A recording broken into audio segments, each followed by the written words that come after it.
Thank you, Mr. Speaker. And I will split my time with the new great member for Terra Nova, the Peninsulas.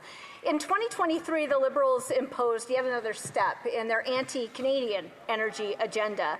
An oil and gas emissions cap they touted as the first and only kind in the world, designed to limit Canadian oil and gas production that will really cap and kill Canadian jobs, businesses, private sector clean tech, and revenue for all levels of government to provide programs and services Canadians value.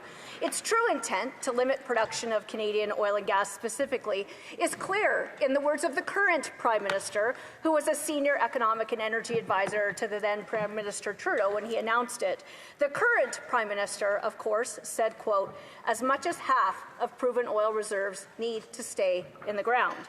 The Liberals, 20 months and 3 weeks ago, said the Canadian oil and gas cap was, quote, bold climate leadership, but common sense Conservatives saw it for what it was, an unprecedented, arbitrary production cap, the only one of its kind in the entire world, self-harm to Canada by our own federal government. That's right, and let me be extra clear about it.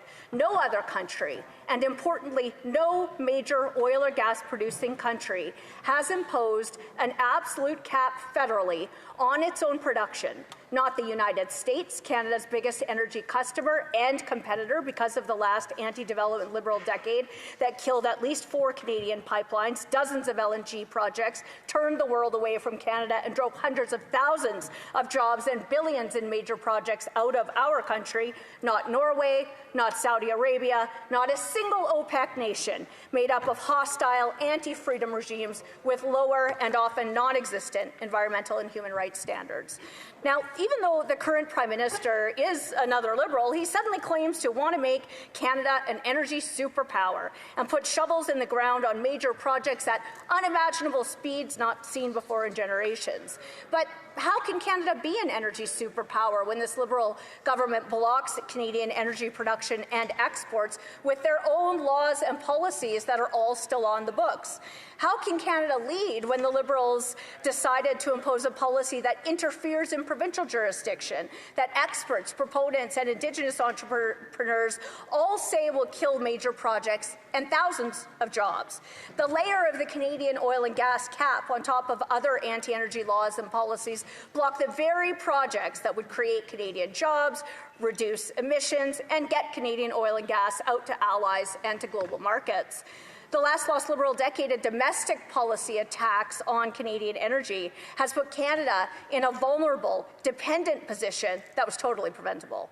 Canada, of course, still sells up to 90% of our oil and gas to the United States at steep discounts because the Liberals killed 2 potential export pipelines outright, one to the West Coast to access growing Asian markets in the most direct, affordable, and safest route, and one west to east pipeline that would have ensured Canadian self-sufficiency with Western oil for Eastern refineries and more competition for customers with exports to Europe. At the same time, both Democrat and Republican administrations turbocharged the American production and exports of their oil and LNG, turned themselves into a leading global supplier, actually the world's leading global supplier, while the Liberals, while watching all this happen, increased their stranglehold on Canadian oil and gas and workers every single step. Various experts estimate those discounts cost Canadians big, about $25 billion every year. Just imagine what infrastructure programs or services that could provide right now and could have contributed during the last decade to benefit Canadians everywhere if the Liberals hadn't spent the last decade killing active private sector pipeline proposals to ensure no new ones would be proposed. The truth is the Liberals announced the Canadian oil and gas cap publicly with little consultation and economic analysis in advance. The Prime Minister was even in another country when he imposed it.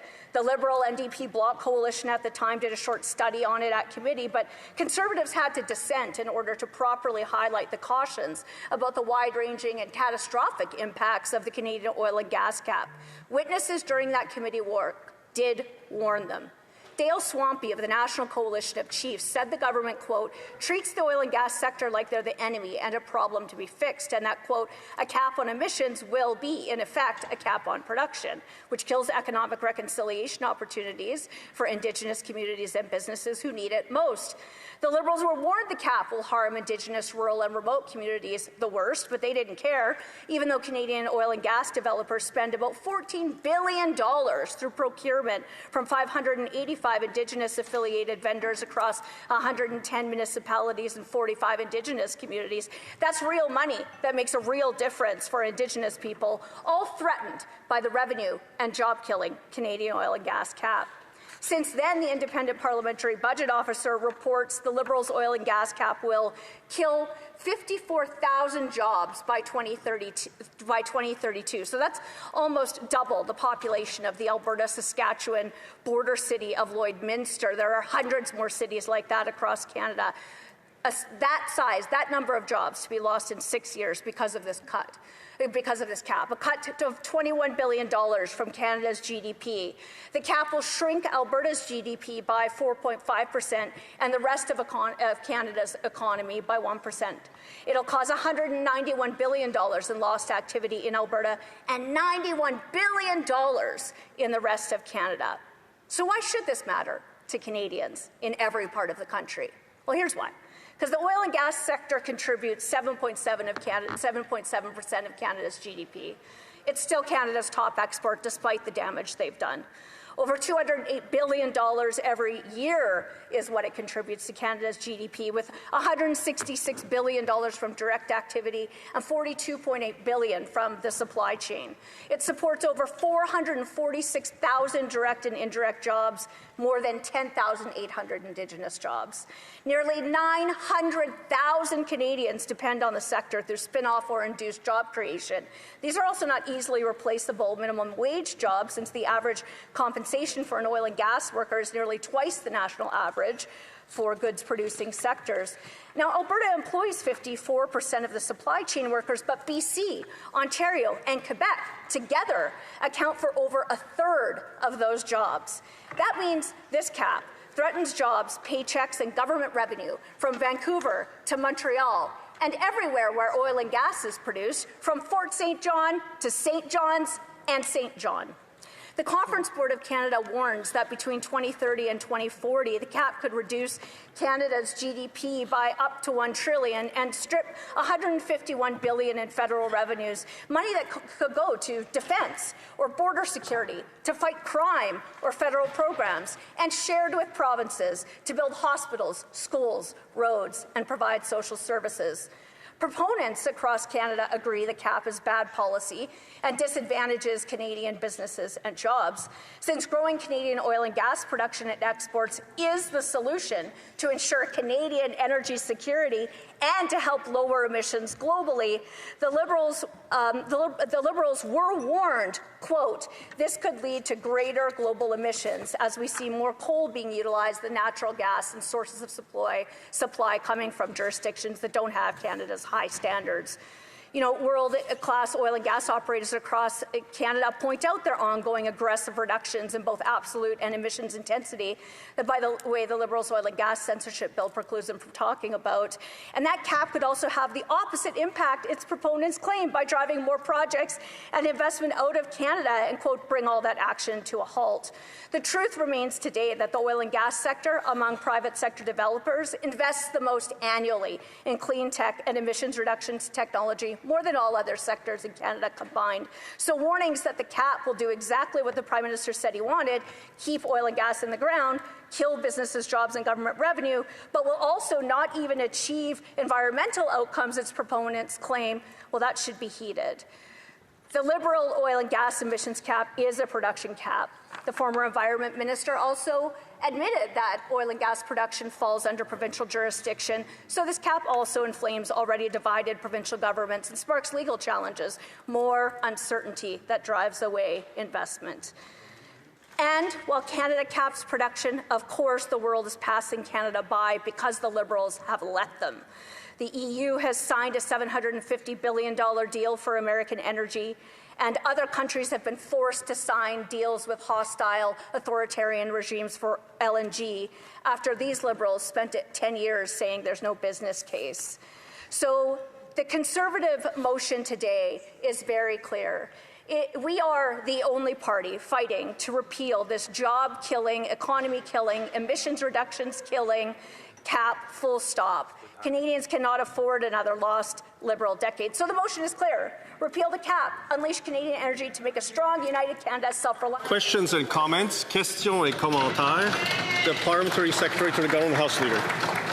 Mr. Speaker, part of the problem for the member opposite is that I was actually here for part of the years of Stephen Harper when he was the Prime Minister and back in 2015. And if we were to be honest, what we would say is that Stephen Harper couldn't even build an inch of pipeline to our coastlines. When she talks about the east-west pipeline proposal, that is something that the economics determined that. That's the reason why Harper couldn't do it. It actually took a different administration to get the Trans Mountain built. It had nothing to do with the Conservatives.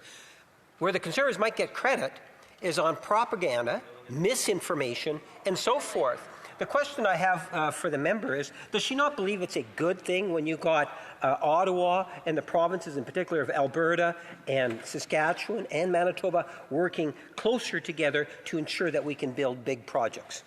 The Honourable Member for Lakeland. Well, it sure is an indictment of his own government and him sitting here, at least for the last decade since I've been elected, that he's just admitted that the federal government hasn't been working with provincial governments cooperatively over the last 10 years. And instead, today, a consequence of the Liberal government is more division in provinces and people pit against each other than ever before. What a shame. Of course, the truth is that under the former Conservative government, 4 pipelines were built, and all of the private sector proposals for both the LNG projects and the pipelines that these guys outright killed.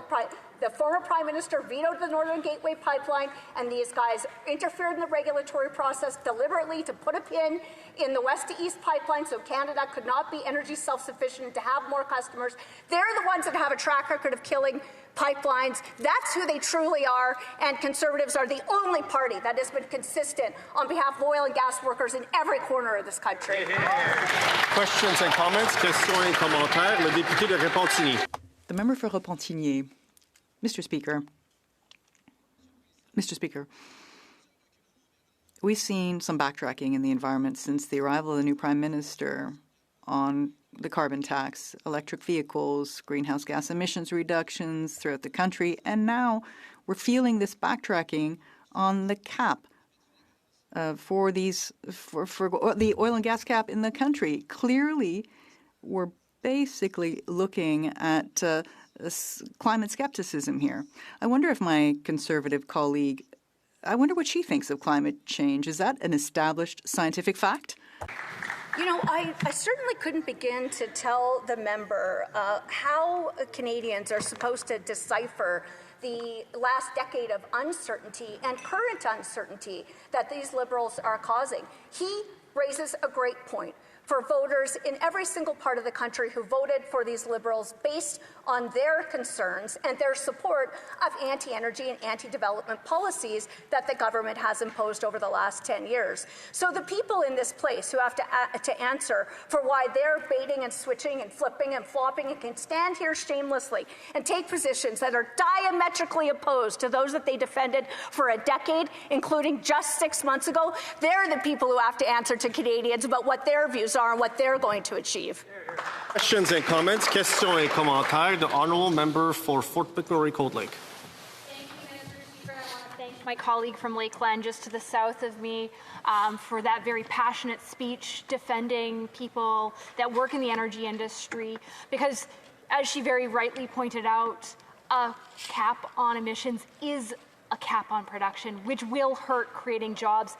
And so I was just wondering if she could explain why there is so many concerns being raised of people in our ridings and throughout Canada about the constant attack from the Liberals. And while they might appear like they might possibly change their opinions in what they're saying with words, we've seen no actual action. So just wondering if she could give her feelings on that. Honourable member for Lakeland. Well, I thank the member for her question and for her comments and for being such a great representative and advocate for the people in her riding, which make an outsized economic contribution to the entire country and directly help contribute to programs and services that are delivered in every province across Canada. I couldn't begin to explain the thinking of these Liberals or the damage that they've done to their own credibility. But what really dismays me after 10 years is all of the lost opportunities and that they did deliberately and that they were warned of. The hundreds of thousands of people who have lost their jobs right across Canada because of this anti-energy policies is unconscionable.